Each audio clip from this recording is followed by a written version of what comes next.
Thank you very much, Lewis. Yes, I am. I'm down here on the grid. I'm going to speak with Gino very, very shortly, but the man on camera at the moment, Augusto Fernandez, is with me first. No better man to speak to than the new Moto2 World Champion. Looking pretty good in gold, Augusto. How does this feel? Yeah, thank you. It feels amazing, honestly. I still can't believe it 100%. I'm realizing step by step that we are world champions. It's been a great journey, a great year, ups and downs. But yeah, we did it. So yeah, super happy.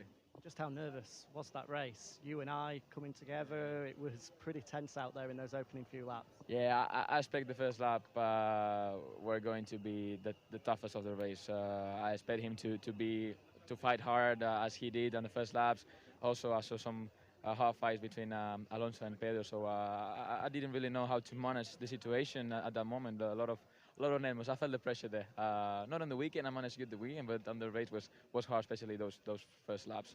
But then I'm sorry for his crash, because we don't want to finish like this. We don't want him to finish like this, because he's been a great rival. So sorry for him. But yeah, from that moment, I raced free, tried to get the win.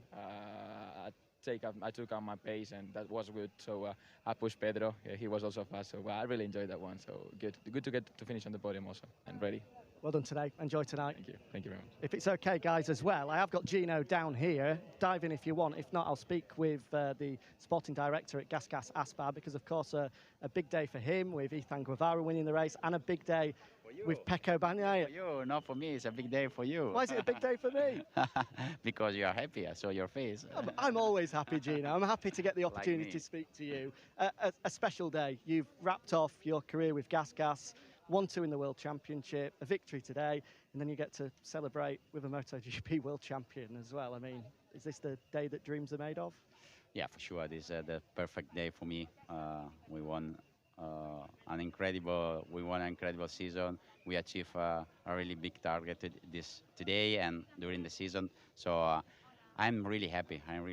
Now I can live from Aspar with all done, and this is for me the most important thing. I have to say thank you so much to all the guys, to all the riders, and especially to Jorge that gave me the opportunity to stay with this big family. Now Gino Borsoi is in MotoGP because all these guys have made a really good job and give me a chance to go over. And Gino, we know how much the Aspar team value their riders and take such pride from seeing them going on to greater success. What did it mean to be able to celebrate with Pecco today? For me, it's the perfect day also because Pecco today is a world champion. And, well, we start many years ago with Pecco. We trust in Pecco when nobody trusts. And see Pecco today, world champion, it's amazing. It's the perfect day. Absolutely. Really perfect day. Enjoy tonight, Gino. Thank you very much. Thank you. Yeah, you're right. It's been a long, hard road as we see Jack looking fantastic with his red hair and his lovely new wife. You're right. I mean, I doubted for a while, you know. I mean, it's the bike everyone wants to be on, you know. So fast, does everything so well. And, yeah, hats off to Ducati. And another big hats off to Pecco, because lots of riders on Ducatis had this opportunity. He's the one that nailed it. Well, we can hear the sirens in the background. That can only tell us one thing. Jack Appleyard is down there in the heat of the Ducati celebrations. Down to you, Jack.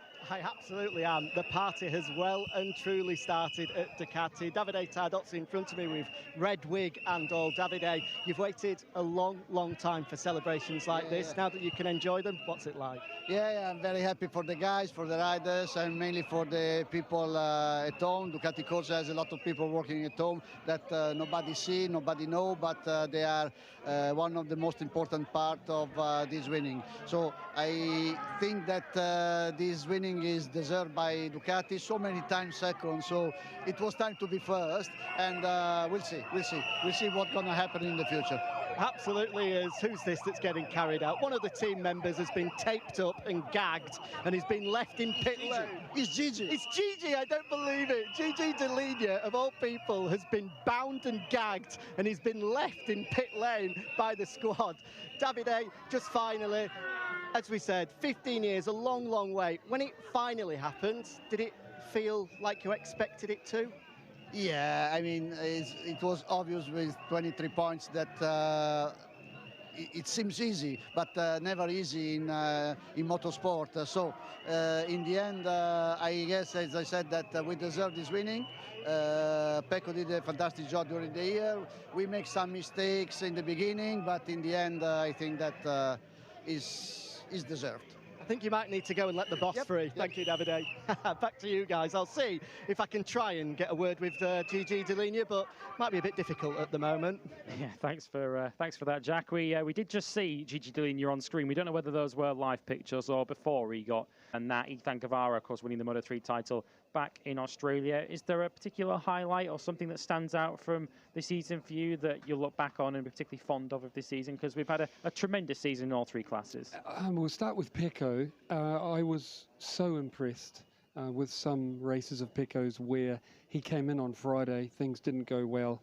He did it in Misano, did it a couple other places. That Silverstone was a standout one as well, where he came in on Friday, things didn't go smoothly. He's struggling, things were difficult, and then he turned things around and came out and won. I think we're seeing here the Ducati guys. Are they delivering Jack Miller to KTM? Is it Jack here that's bound and gagged? It is. It's Jack Miller, I think, who's on the ground there. They're delivering him to KTM. He's yours now. Those are the messages from the Ducati team. Fantastic. So Jack Miller has been delivered a new. But in fact, it's not Jack Miller. No. It's one of the personnel. But either way, you're KTM's problem now. Hey, so actually. Is that his crew chief? Yeah, I think it is. Christian Puppelin, yes, who's down there. So he will now be a KTM employee for next season. So Jack Miller will be heading down there, but he won't be heading down there with his legs and arms taped together. But Christian Puppelin, maybe that'll be saved for the party later on. But Christian Puppelin there is crew chief, who is heading to KTM for next season along with Jack Miller, and he's been delivered in a slightly unceremonious fashion by his team. So that turnarounds, how Pecco handled that mentally, together with his speed, when he did go out there and win, often his speed was awesome, So they're the standout things for me. And one more Sepang, right through FP4 and Q1, Q2, how beautiful he looked on the bike. How he did everything so perfectly that I was absolutely sure he was the man to beat, when at Sepang, and it turned out it was not easy for him, but he did win. Those are the standout things: turning it around and his outright speed. Then Ethan Guevara, he had such a tough teammate, didn't he? And I thought, early in the year, that it would go the other way, meaning Sergio would break Ethan, but it turned out Ethan broke Sergio. So that young man, who the team say is, again, very nice fella, really polite to his crew, all the team, young Ethan, big promise.